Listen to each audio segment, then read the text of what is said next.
네, 순환매가 빠르게 돌고 있는 시장입니다. 오늘 같은 경우에는 조선과 방산이 또 시장을 이끌고 있는데요. 내 포트폴리오 어떻게 구성하면 좋을까요? 전문가의 도움을 받아보도록 하겠습니다. 포트폴리오 플러스 송태현 유한타증권 차장 모셨습니다. 차장님 안녕하세요. 반갑습니다. 네, 안녕하세요. 네, 좀 소외가 될 수 있는 시장인 것 같습니다. 현 시점에서 내 포트를 한 번쯤은 점검을 해봐야 될 것 같은데요. 오늘 어떤 섹터 집중하고 계신지 만나보도록 하죠. 반도체를 집중으로 가지고 오셨고요. 회피에는 상법 개정 수혜주, 최근 들어서 회피 섹터의 금융, 증권, 상법 개정 관련주를 가지고 오시는 분들이 많아지고 있는 것 같습니다. 그만큼 시장 안에서, 업종 안에서 순환매가 좀 빠르게 돌고 있는데요. 반도체를 집중으로 가지고 오신 이유는요? 아무래도 반도체 네. 섹터에 대해서 기대감은 계속적으로 좋아지고 있기 때문이다라고 보시면 될 것 같아요. 삼성전자만 하게 된다 하더라도 계속적으로 파운드리에 관련된 이제 기대감이나 이런 부분이 결국은 테슬라에 대한 수주로서 더욱더 많은 부분 나타나게 되기 시작을 하게 됐고요. 그리고 그에 따라서는 추가적으로 퀄컴이라든지 아니면 빅테크 관련돼서도 추가에 대한 수주가 기대가 되고 있다는 점, 이런 점을 생각을 해봤을 때 반도체 섹터 관련돼서 계속적으로 투자 심리가 더욱더 좋아질 수 있겠구나라고 생각을 해볼 수 있는 것 같고요. 파운드리 관련돼서 관련된 종목들 같은 경우에는 제가 반도체에 관련된 종목으로서 이 자리에서 뭐 AD 테크놀로지라든지 아니면 SNS텍이라는 이런 종목을 말씀을 드렸었는데 다행히도 추가적으로 상승이 좀 나왔던 부분이 있었습니다.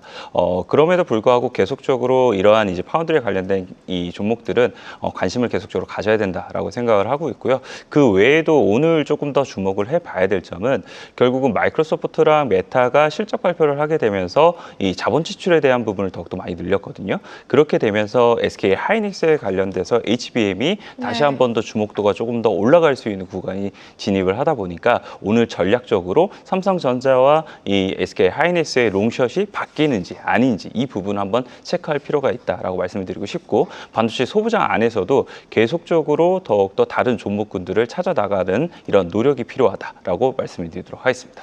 반도체를 이번 주는 좀 집중해서 봐야 된다라는 말씀을 해주셨고요. 회피 섹터에는 상법 개정 관련주, 결국에 이제 정책 테마주를 가지고 오신 것 같은데, 정책 테마주 뭐 다들 아시겠지만 그 안에서 상반된 정책이 계속해서 나오면서 변동성을 야기하고 있는 것 같습니다. 현 시점에서 금융과 증권, 지주사는 덜 봐야 되는 겁니까? 사실 자리만 놓고 봤을 때는 매도 관점입니까? 관심을 가져야 돼요. 네. 많이 빠졌기 때문에 많이 빠졌기 지금. 때문에 네. 관심을 갖는 게 맞는데, 생각보다 정책적인 부분에 있어서 긍정적인 이러한 기대감으로 다시 변하지 않는 한에서는 탄력도라는 것이 다소 좀 낮을 수 있다라고 좀 생각을 하고 있습니다. 사실 이제 금융주들 같은 경우에 보게 되면은 실적이 잘 나왔음에도 불구하고 그날 고점으로 해서 이제 하락으로에 대한 전환, 이런 부분이 상당히 많이 나오고 있다는 점을 생각해 봤을 때에는 그 전까지의 상승세가 워낙 많았었기 때문에 이러한 우려감을 굳이 내 포트에 넣어놓고 싶지 않다라는 이러한 이제 이 심리가 상당히 많은 부분 작용을 하고 있다라고 보시면 될 것 같고, 기관들을 보게 된다 하더라도 좋은 이슈가 나왔을 때 오히려 물량을 덜어내는 이러한 부분을 결국은 차익 실현의 기회로서 활용을 하고 있다라고 생각을 해볼 수 있는 것 같습니다. 그래서 이 자리라면 분명 들어갔을 때 어느 정도 좋을 수 있는 부분이 있기는 하겠지만, 이번 주에 내에서는 무언가 정책적인 부분에 의해서 변화가 나오기 전까지는 사실상 그렇게 재미가 없을 것으로 예상이 되고 있기 때문에 회피를 조금은 해야 되지 않나라고 생각을 하고 있고요. 사실상 오늘 지주사들도 움직이는 종목군들을 보게 되면 자회사 쪽에서 조금 더 특별한 이슈가 있는 종목군들만 움직이거든요. 네. 뭐 하나라든지 아니면 LS라든지 이런 종목군들이 움직이는데, 그 자회사 쪽에서에 대한 이제 실적에 대한 어닝 서프라이즈, 그리고 주가에 대한 상승, 이런 부분 때문에 움직이는 거니까 그건 조금 더 다르게 보시면서 지주사 금융주들은 이번 주는 일단은 조심하자라고 말씀드리도록 하겠습니다. 최근에 계속해서 조정이 나왔기 때문에 현재 자리는 좋다. 하지만 추가적인 상승 탄력을 끌고 나가기에는 제한적일 수 있기 때문에 조금은 지켜보자라는 관점이신 것 같고요. 지난주 포트를 또 리뷰를 해봐야겠죠. 지난주 회피가 스마트폰 부품단이었고, 집중은 관세와 관련된 섹터, 뭐 대표적으로 여러 가지가 있겠지만 자동차도 살짝 언급을 해주셨던 것 같습니다. 한미 간의 협상이 타결이 됐고, 오늘 오히려 현대차를 비롯해서 자동차 관련주는 또 한 번 깊은 조정이 나오고 있는데, 자동차주는 왜 이렇게까지 안 가는 걸까요? 자동차주들이 참 아쉬운 15%가 부분이 좀 많은 과하다고 것 같아요. 생각이 든 건가요? 아니요, 그렇지는 않다라고 네. 저는 생각을 하고 있어요. 다만 그 이전에 일본에서부터에 대한 관세 협정 자체가 네. 15%가 나왔었고 그에 따라서 자동차가 많은 부분 상승이 나왔었기 때문에 단기적으로 이제 모멘텀적인 부분에 있어서 어느 정도 피크아웃을 찍은 것이 아니냐 이러한 이제 투자 심리가 보다 더 많은 부분 작용을 한 것이 아닌가라고 판단을 해볼 수 있는 것 같고요.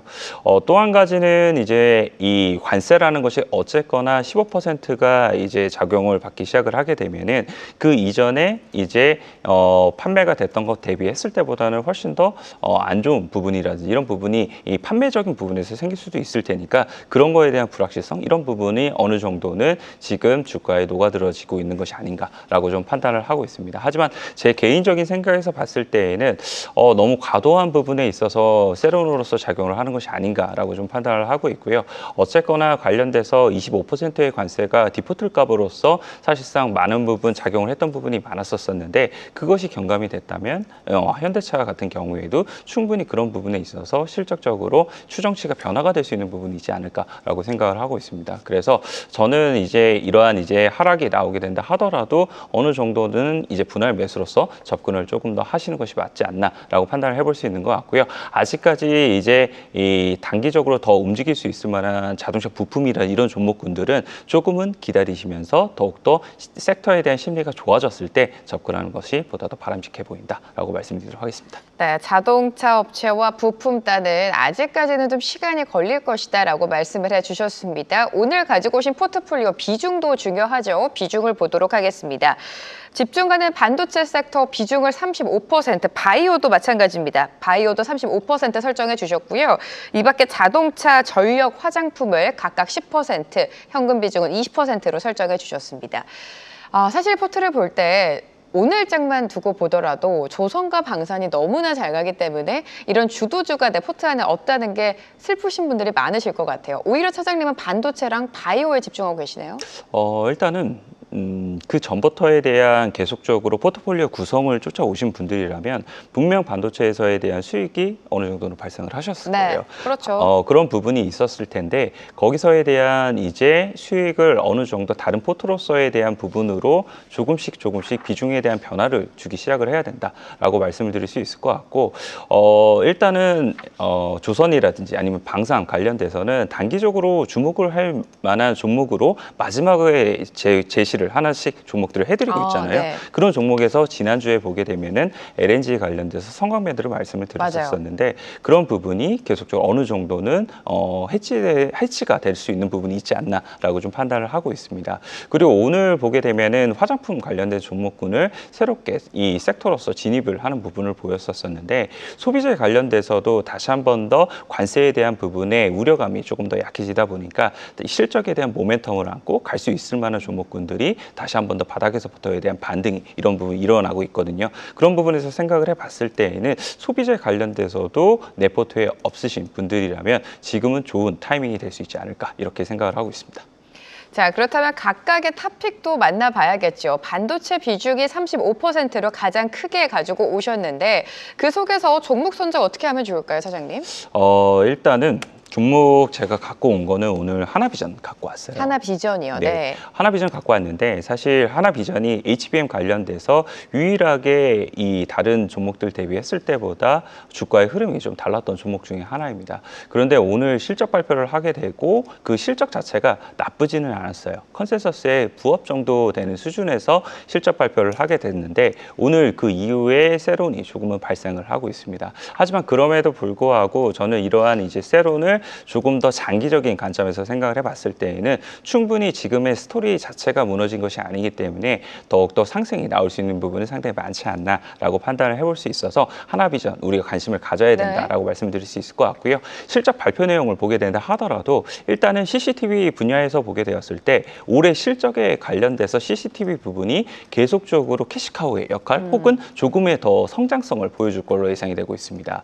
일단 미국에서도 CCTV 순위를 보게 되면 되면 하나비전이 3위까지 이제 올라오는 모습을 보였었거든요. 네. 그런 부분을 생각을 해봤을 때 비중 관련돼서 계속적으로 마찰이라 이런 것들이 더욱더 생기게 됐을 때 CCTV 시장에 있어서에 대한 하나비전은 더욱더 좋아질 수 있는 부분이 있을 테고 단순한 CCTV가 아니라 이제 AI 관련된 CCTV로서 조금 더 단가라든지 이런 부분이 더 많은 부분 상승을 할 수가 있을 텐데 그런 부분에서 올 한 해를 CCTV 부분이 어느 정도 끌어가 주고 나면 이제 하반기 때부터는 반도체 섹터와 관련된 장비에서 TC 본도에 관련된 매출액이 더욱더 많은 부분 계상이 되기 시작을 하게 되면서 이제는 BP를 넘어서서 이익 부분으로 기여를 하기 시작을 하게 될 거고 그리고 내년도에 넘어가게 되면서 TC 본도 플러스 네. 이제 하이브리드 본도까지 가게 되었을 때에는 충분히 하나비전 더욱더 올라갈 수 있는 업사이드는 높다라고 생각을 하고 있습니다. 지금 매력적인 구간이다, 업사이드가 좀 열려있다, 하나비전 반도체 섹터 안에서 토픽으로 제시해 주셨고요. 지금 뭐 전력과 화장품도 10% 가지고 오셨기 때문에 화장품 안에서는 어떤 걸 봐야 될지 지금 살짝 화장품주가 시장에서 소외되어 있거든요. 네, 맞습니다. 네. 그런데 오늘 일정 부분 보게 되면 소외되었던 섹터로에 대한 자금 회수, 자금 네. 회기 이런 부분이 상당히 많이 일어나고 있는 부분이 있게 되는데 저는 화장품에서는 뭐 대표적인 종목을 하시는 게 요즘 맞다라고 생각을 하고 있어요.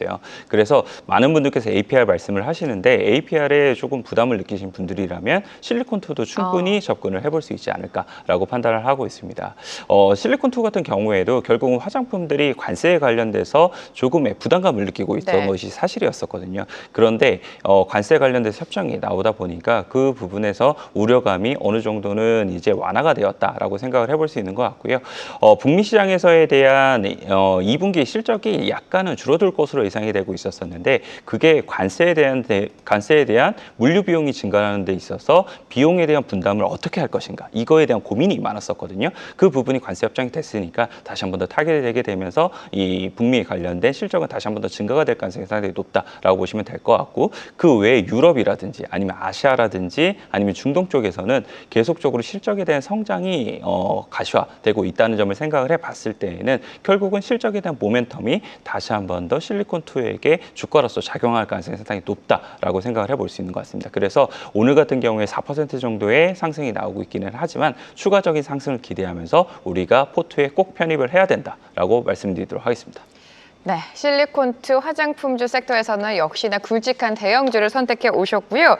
단기적인 관점에서 어떤 종목을 가져가면 좋을지 지난주에 성광밴드 가지고 오셨습니다. 조선주를 지금 내 포트 안에 비중을 확대시키기에는 이미 너무 많이 올라서 부담스럽기 때문에 좀 짧게 보자라는 관점이신 것 같은데 오늘도 조선주 가지고 오셨습니까? 네, 사실 하나오션에 대해서 계속 이제 얘기를 하고 있잖아요. 네, 하나오션 오늘 지금 15% 넘게 오릅니다. 네, 앵커님도 계속 하나오션은 어떻게 해야 되냐라고 네. 이제 문의를 주시고 계시는데 사실 하나오션에 대해서 하나오션을 사는 게 제일 좋아요. 하지만 그렇지 못한다. 무섭죠, 라고 이제는. 이제 생각하시는 분이라면 아까 말씀하신 것처럼 하나 시스템도 괜찮은 방법이 될 수 있고 그리고 MRO 사업에서 하나오션 외에 다른 선택지는 결국은 현대중공업이 될 수가 있을 테니까 현대중공업을 우리가 접근을 해보는 것도 좋은 대안이 될 수 있다라고 생각을 해볼 수 있는 것 같습니다. 사실 하나오션이 오늘 조금 더 강하게 움직이는 건 물론 필리조선소에 대한 부분도 있기는 하겠지만 실적에 대해서 어닝 서프라이즈가 나왔던 부분이 있었거든요. 그런데 현대중공업 같은 경우에도 오늘 실적 발표를 할 테니까 오늘 현대중공업이 어닝 서프라이즈를 발표를 하게 되면 추가적으로 더욱더 오후장에 강해질 수 있는 부분이 있다. 그 부분을 생각을 해봤을 때 오전장에 일부는 우리가 접근을 해야만 한다라고 말씀드리도록 하겠습니다. 네, 조선주 현 시점에서 안 볼 수가 없습니다. 탑픽 종목으로 가지고 오셨고요. 오늘 송태현 유한타증권 차장과 함께 포트폴리오 만들어봤습니다. 고맙습니다, 차장님. 계속해서 다양한 경제 이슈를 알고 싶다면 구독과 좋아요, 알림 설정 부탁드립니다. AI 캐스터 권미정이었습니다.